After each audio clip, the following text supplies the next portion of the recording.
looks of it here. We're just waiting for it to finalize. We're live. We are indeed live. So thanks to everybody in the TimeCrafting Trust community for waiting on us here.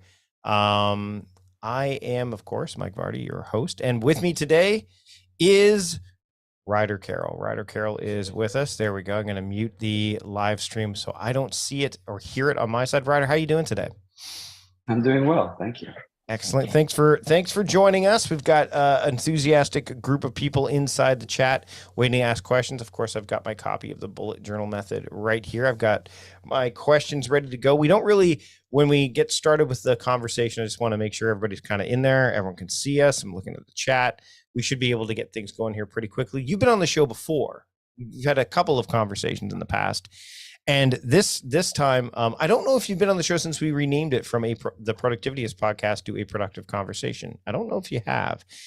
So there is this job that you have, and everybody that's in the live room knows. You introduce yourself. So the way we start every episode now is we say, "Hello, I'm state your name," or you could say, "Hi, I'm state your name," whatever. And I'm about to have a productive conversation with Mike Vardy, and then we go into the conversation, and it's just, pretty conversational. We add any advertisements or stuff in post, and then we're good to go. So if you're ready to introduce yourself with, again, that simple line of, "Hi, I'm Ryder Carroll, and I'm about to have a productive conversation with Mike Vardy," we can get right into things. Are you ready? I'm ready. Right, here we go. 3, 2, 1.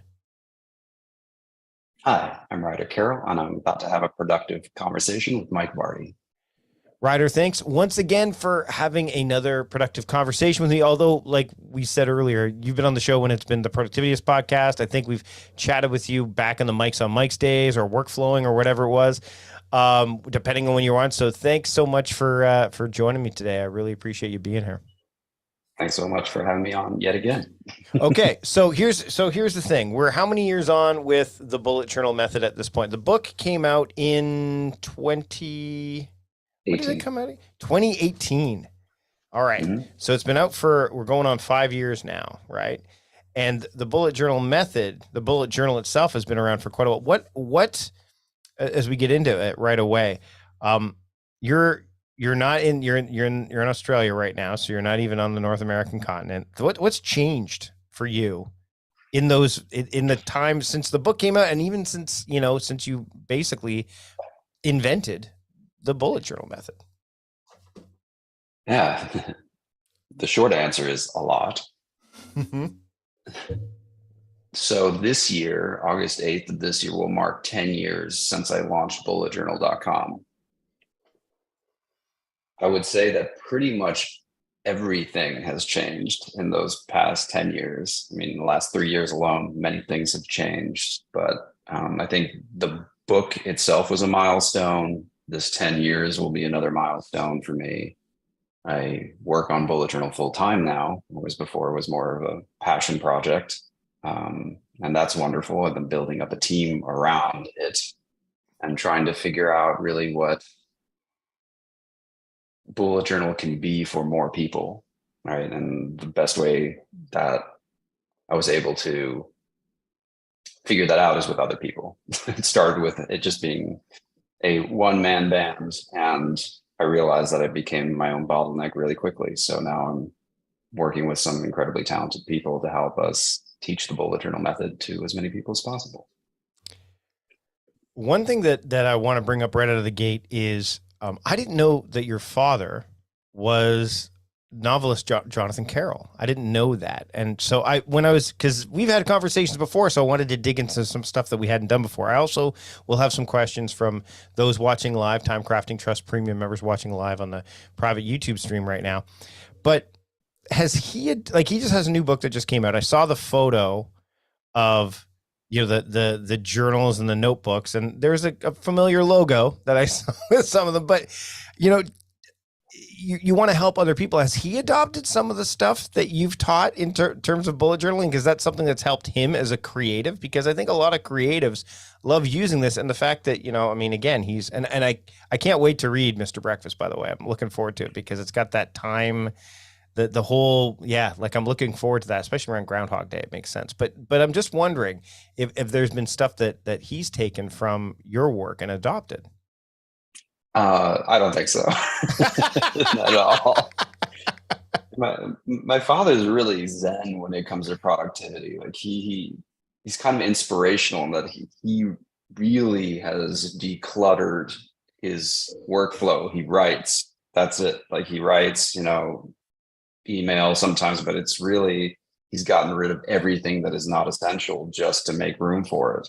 So what's kind of wonderful about that is in that context, which is very rare and it's taken him a lifetime to work towards, like your productivity system is really not that helpful, right? It's like he writes and that's what he does.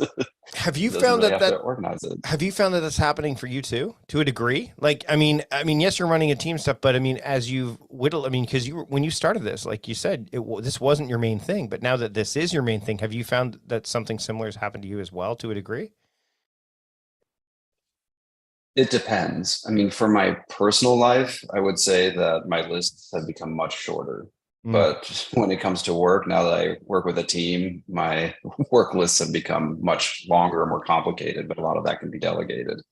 What is interesting though is my mother has become a bullet journalist.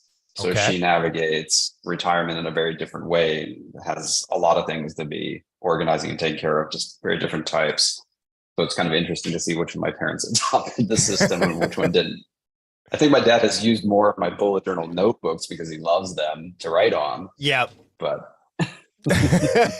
So speaking of one of the things that bullet journalists tend to do, and you've seen this, is they take ownership of it. They take the framework and they expand on it. And one of the things just before we recorded today, I spent about a half hour meditating, and I know some people use the bullet journal to track. What are some of the things that you've discovered through interacting with the people who have adopted the bullet journal method over the years that they track or that they use their bullet journal for, that you were surprised by, and maybe in a way that like it just didn't even dawn on you? I'm sure there's a few, but is there any that stand out?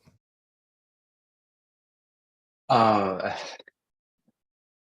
I would say the answer is yes, but there's so many things that I hadn't anticipated because I use it for something very specific. For me, it was a way to navigate my ADHD, right? That was a Right. big part. Like, how do I focus and keep track of all these things?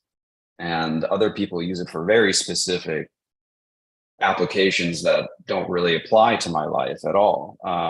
So I've seen doctors use it. I've seen, you know, veterinaries use it. I have seen it used a lot in different religious institutions, a lot in fetish institutions, like every kind of institution you can imagine. It's like, oh, okay, yeah, I guess anything can be organized. Anything can benefit from taking a step back and thinking about why you're doing what you're doing, no matter what it is that you're into. And people are into a lot of things. Edward, who is a member of the TimeCrafting Trust Premium community, has a question. I think it dovetails nicely into what we just talked about. Can you talk to the flexibility of the tool beyond what's in your book? Like, how else are people using it? So you touched on that a little bit.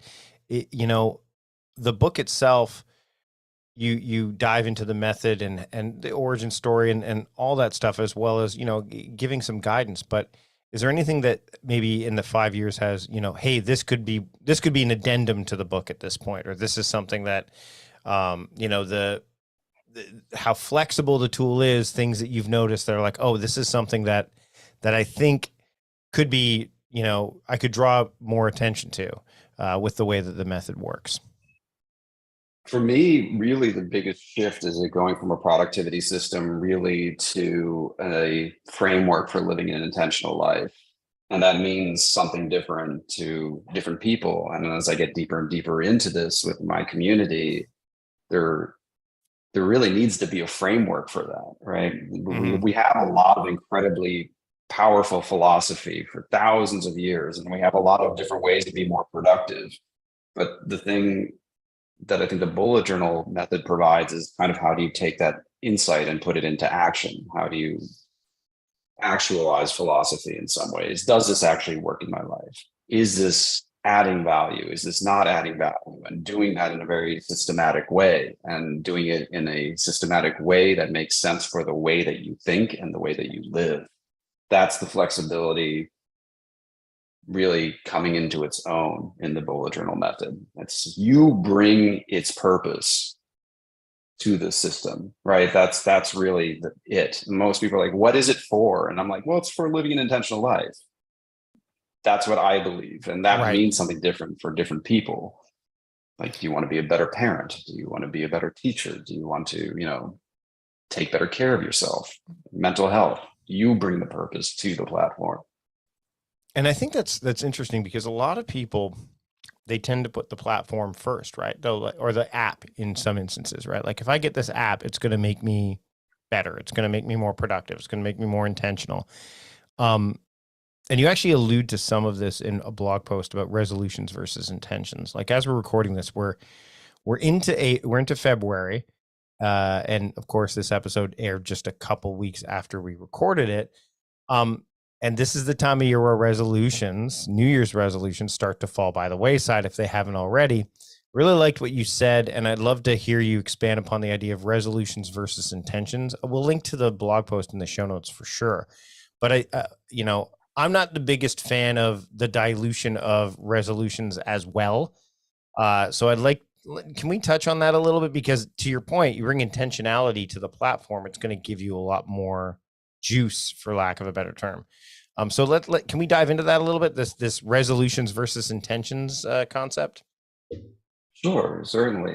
I'm terrible at keeping resolutions, and I have been for years, even with this productivity system. Even when I meet my goals, all these things, the resolutions never stuck for me. And I was thinking about it as a concept, and I'm like, okay, how do you truly delineate between resolutions, intentions, goals, and plans? Like, when you hear those words, you're like, oh, those are different things. But when you start looking into it, those definitions overlap tremendously, and then it doesn't become so clear. So for me, I think that language is an incredibly powerful technology, and it's important to understand what things actually mean conceptually in order to act on them, in order to put them into action. And for me, when I started looking into resolutions, it started to become clear that there's a major flaw in the concept of a resolution, at least for me, the way that I see this, right? Because a resolution is that you're dedicating yourself to a specific outcome, right? My resolution for this year is to,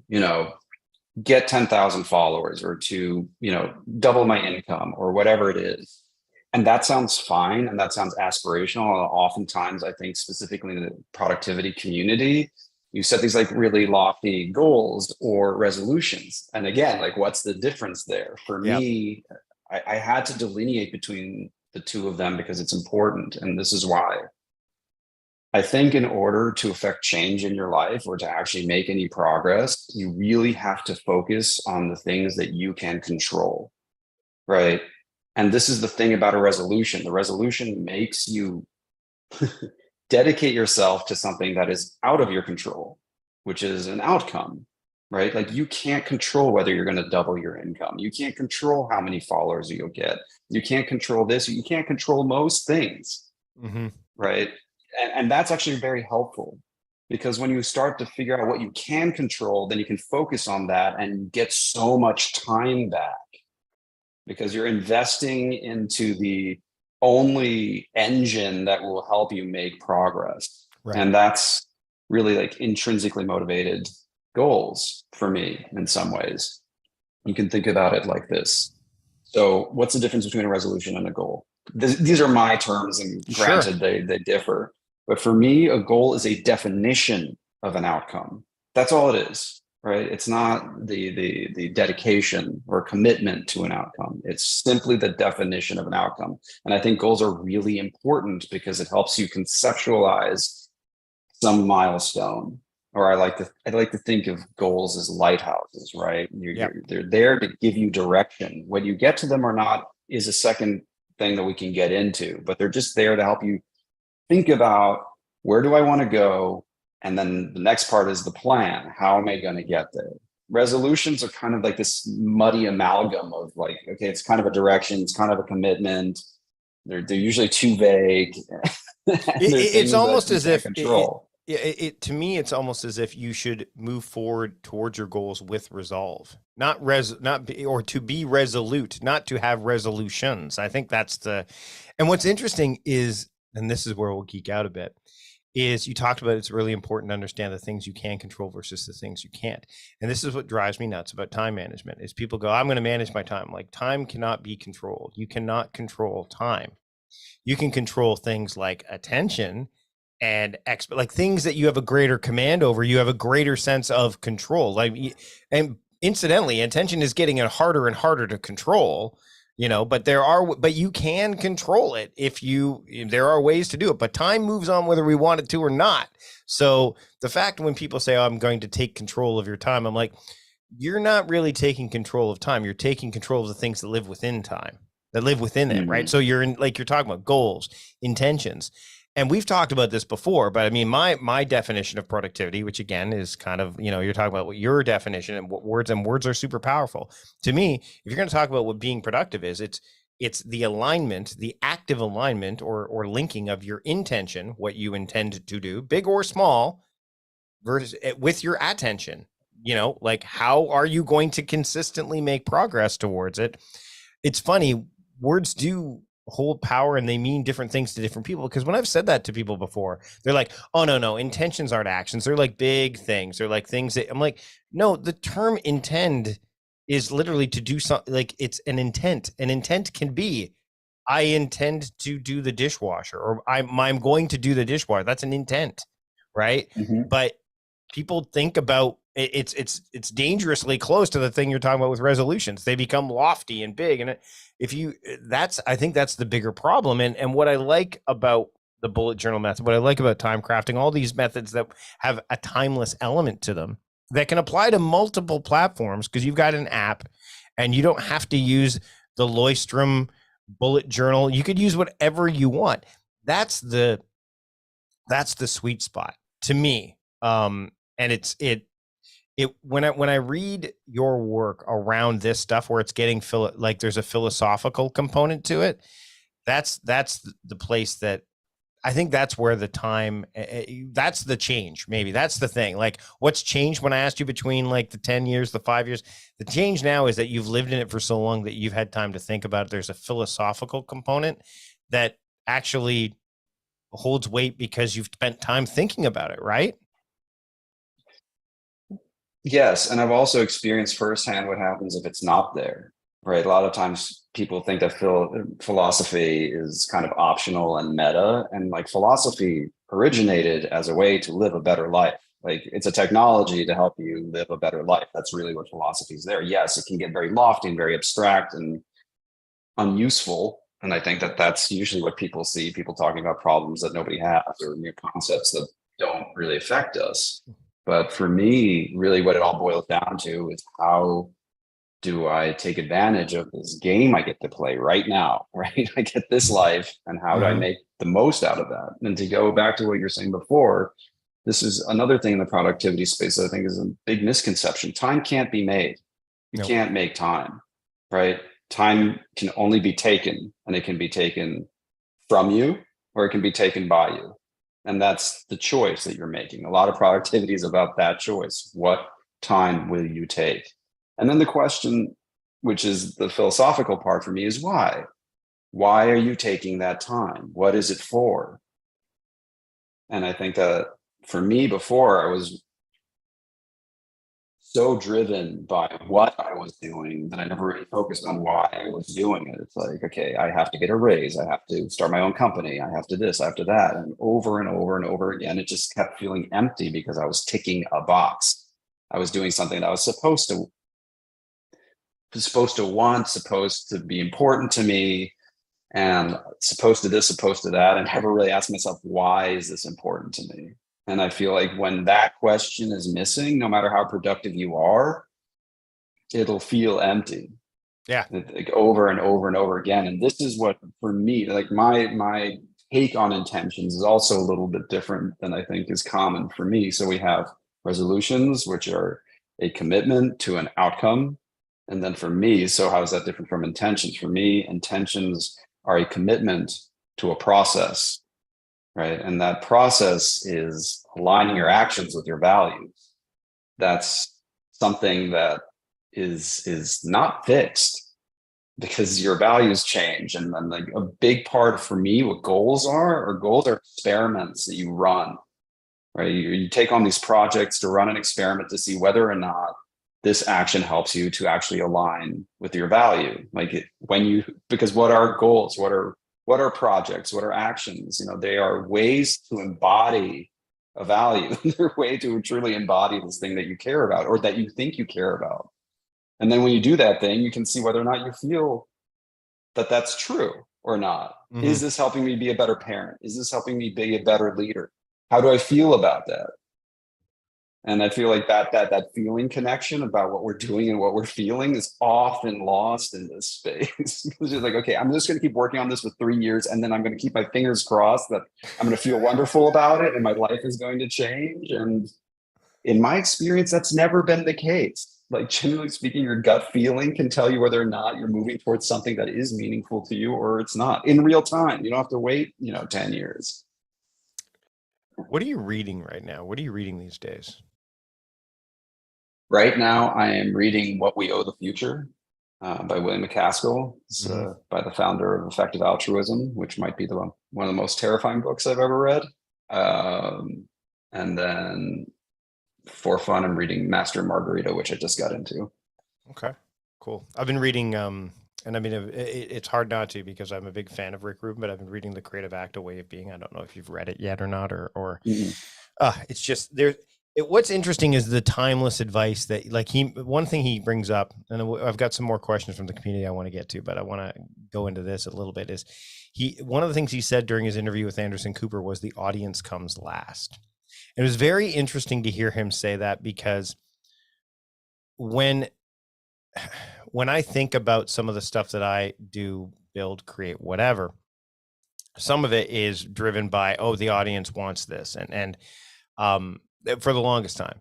But when I was doing comedy and things like that, it wasn't that. It was what made me laugh. What did I do? And I've started to shift back towards that. And what's interesting is when I read that quote, or heard that quote rather, I started thinking about the old, like, if the Ford quote, which is, if I asked the audience what they want, if I asked the consumers what they wanted, they would have asked for a faster horse, right? Or whatever that, there is something about timeless advice, like timeless advice isn't the right word, but things that hold true and stand the test of time. And now that you're 10 years in with the method and 5 years in with the book, you have to, I mean, this is clearly something that is going to, you have to know this is going to stand the test of time in some way, shape, or form. How do you feel about that? In some ways, I definitely feel that I have to be more careful, right, about things that I spend my attention on, like that I invest my intention in. I think that as I do this methodology more and more, as I live this methodology more and more, I keep seeing more and more potential and seeing where it can go and what it means to live an intentional life can go everywhere. It can mean so many different things. So for me, it's really trying to figure out what I think can have the largest impact in my own life, to be quite honest, because that's where the audience comes last. Yep. Speaking of my father, he gave me one of the best pieces of creative advice that I think I ever heard. And as I keep working on this, it's true. It's like, he's an author, so it comes from that standpoint, from that school of creativity, but it's like, write what you want to read. Right. And I feel like, as you said before, you run the risk of starting to be data driven in many ways, where you start creating things that you think that people are going to like, but that's not where you started. Hopefully not. Like, for me, the piece of advice I like to give people who are starting off, I'm like, solve a problem in your own life. That's really, if you solve a problem there, for sure that at least one person is going to benefit from it. And that's one more than a lot of businesses that I hear about, right? Like, oh, we're going to create this app. I'm like, who's that helping exactly? do you know anybody that actually suffers from this problem, or is this a problem you invented to solve? There's so many problems to actually solve. So for me, I continue to develop this in the direction of problems that I see, not only for me, but also like, oh, there are a bunch of people who have this challenge. And then I read into it and I really start developing programming around it. And for better, for worse, I use my own challenges, if you will, as a way to help me guide my curiosity. But these are real things, these are real experiences. And I feel like as long as I keep sharing what is real for me, it will be real for others. Justin from the TimeCrafting Trust Premium community asks, how do you encourage people starting with the system to not get caught up in the elaborate layouts on like Instagram, Pinterest, all that stuff? Absolutely. Yeah, happy to answer that. I would say, what interests you about bullet journaling? What problem do you think it can solve for you? I feel like we've talked about intention a lot, and that's the first thing I always ask people, like, what is your intention? Like, what process are you committing to here? Is it to be kinder to yourself, to be better at school, to like, what problem can this tool help you solve? And then all of a sudden, the thing that's so miraculous about this is that it will start to reflect that need very quickly. If you don't have that, then it will reflect other people's needs, and it will reflect other people's styles, and it will become whatever you see online because you feel like that's what's right. Right. And that's not true at all. And when you try that, it's not going to feel right. It's going to feel wrong. So beginning with what is simple to you. And for some people, like actually having a platform where they can express themselves creatively by drawing with colors, like that's what they need. Mm-hmm. But if you look at that and you're like, do I need to do that? Then that suggests to me that that's not the need. If you see something that excites you, that motivates you, like, oh, this is something I run up against all the time. I need to be able to plan medication for my aging parent, or I need to figure out, how to get my whatever business under control. Then, like, you have a real need, and the methodology will quickly support you or become much more relevant much more quickly. Without that intention, it's just a lot of guesswork.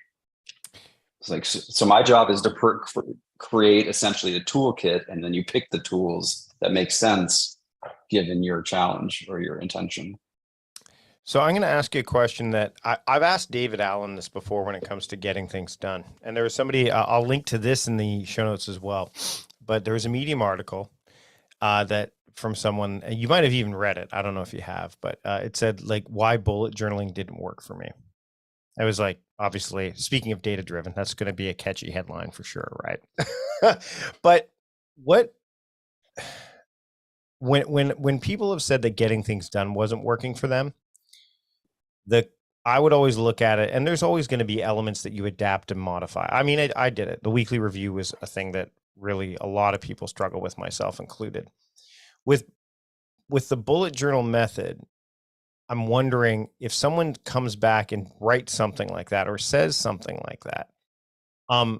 Obviously it's hard not to take it a little bit personally. You're a human being and so on and so forth. But by the same token, you've got like a massive amount of people that it does work for. So when someone says it doesn't work for them, what in your mind, is there something that you can say, or like what does that look like for you, if anything? It really depends on the context. So there have been many articles like that at this point. Yeah. And one of two things usually happens. One is that people start doing what I said, which is they start emulating people that they see and, like I've seen people like, how can I do this? It takes me 4 hours to set up 1 month. I'm like, I don't bullet journal for 4 hours all together in 1 month, so it's something went wrong there. And in that case, it's disheartening, I guess, in some ways, because somebody came into this with an expectation, like they actually had a need, and somewhere that need got lost, right? Or that need was not represented in the actual practice itself.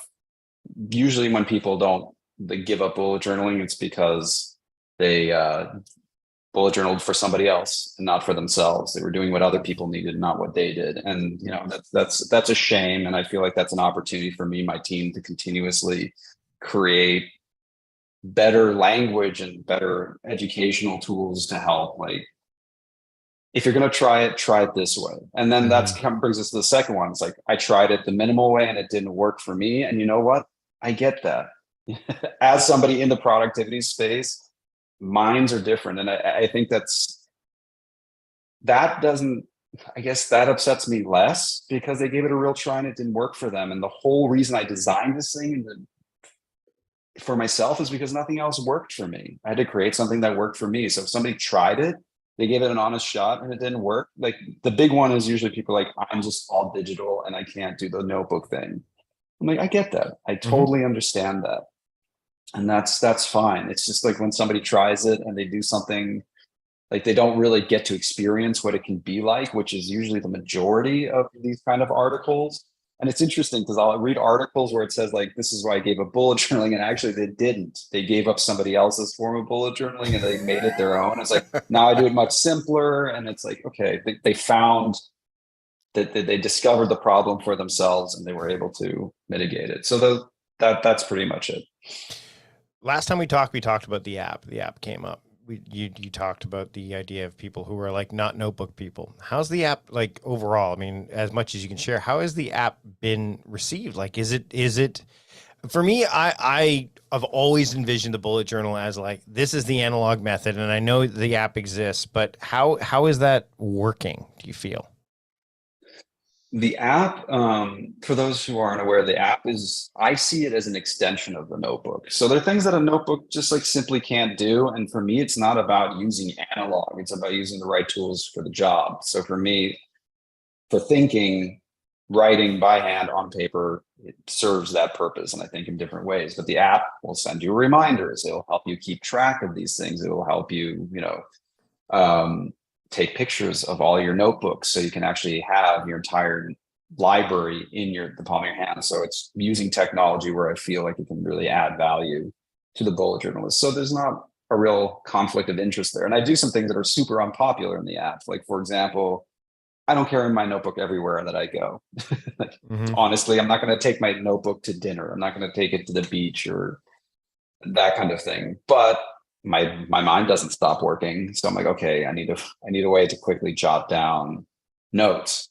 So the app does allow you to jot down notes, but those notes disappear after 72 hours, like completely. There's no way to get them back. There's no lock, there's no fail safe. And the whole idea is to encourage people to think about whether these notes matter or not. And if they do, to write them back down in your notebook. So it's kind of like this bridge, if you will. And we've gotten a lot of feedback from people using the app, and it keeps getting better all the time. And over the next year, we're actually going to be developing some really exciting features that I think can benefit bullet journalists even more so. I mean, I'm very much a hybrid user as well.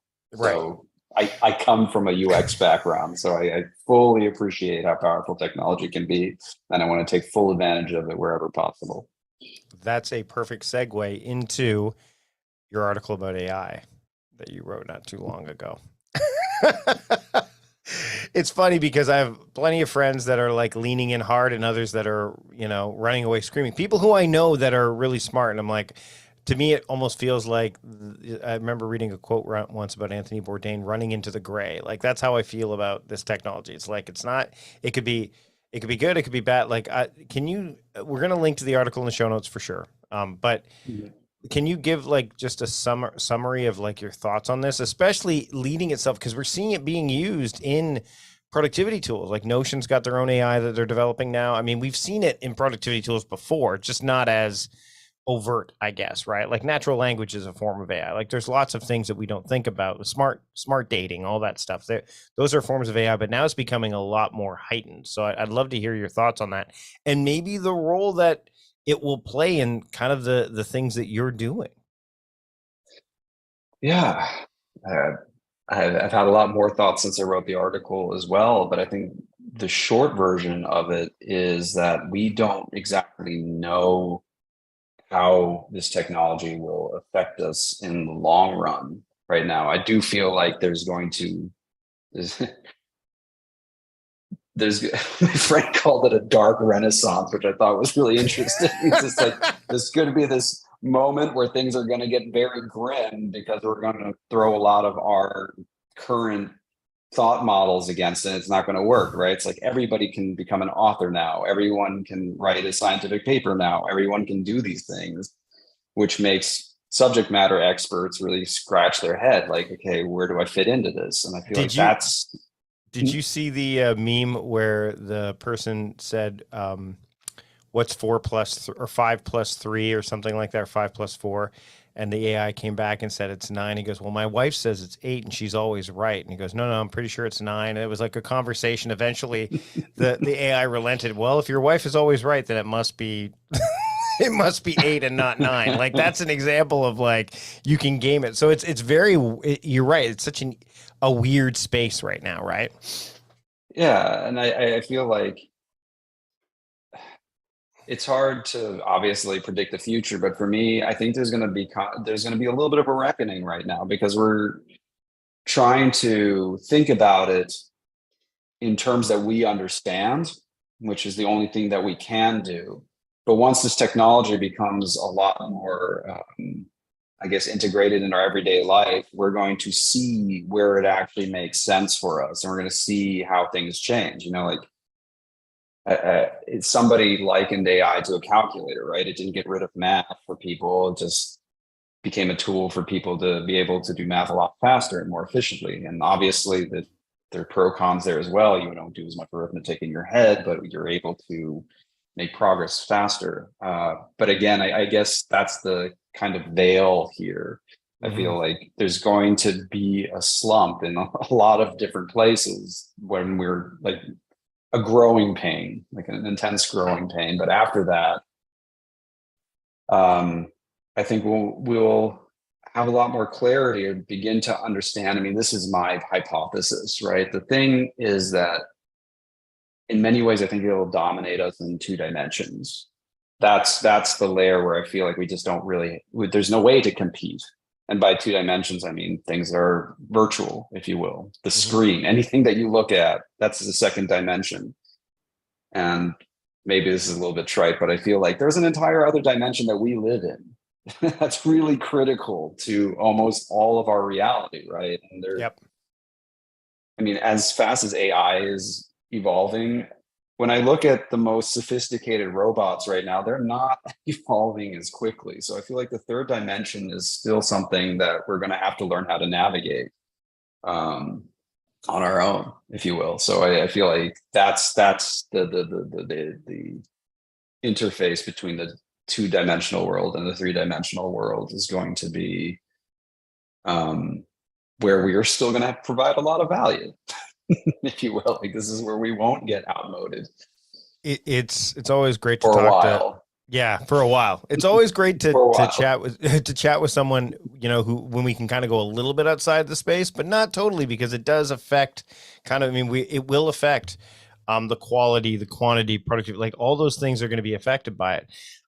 Before we wrap up, I want to finish up with a question from someone from the community as well.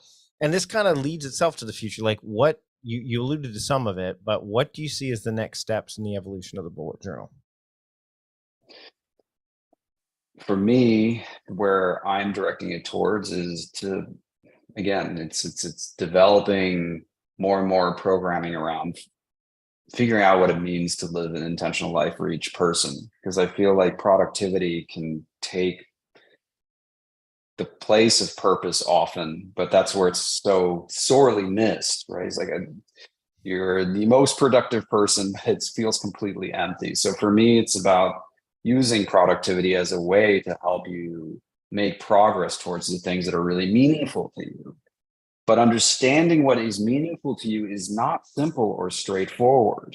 I feel like it requires a lot of work, and that work can be done in many different ways. And I feel like I want to use a lot of the systems and methodologies that I use for the bullet journal method to apply towards that understanding, right? What is meaningful to you? How do you move towards that thing that is meaningful productively? Ryder, as always, it's been a great conversation. Where can people keep up with you, and where can they get the book? Yeah, bulletjournal.com, everything, pretty much. We're at Bullet Journal. And by the way, your Instagram game is on point. The Bullet Journal Instagram game is totally on point. There's a whole thing about keeping score that we didn't get a chance to talk to about today on being grateful. There's lots of the idea of setting boundaries and so on and so forth. I think you've got your Medium. There's a blog post there. But yeah, Bullet Journal. Yeah, it's always a treat to get to chat with you. Thanks again for joining me for a productive conversation, Ryder. Thanks so much for having me. All right. We're still live, but we've finished the official part of the recording. I'm going to stop the recording here on Zoom. Everybody that's been in the live chat, thank you so much for being here. Ryder, thank you. We'll depart the live now, but thanks again to all the members that were here and asked questions. We got quite a few. So thanks again, and we will see you later. And then the stream now. All right, we're done.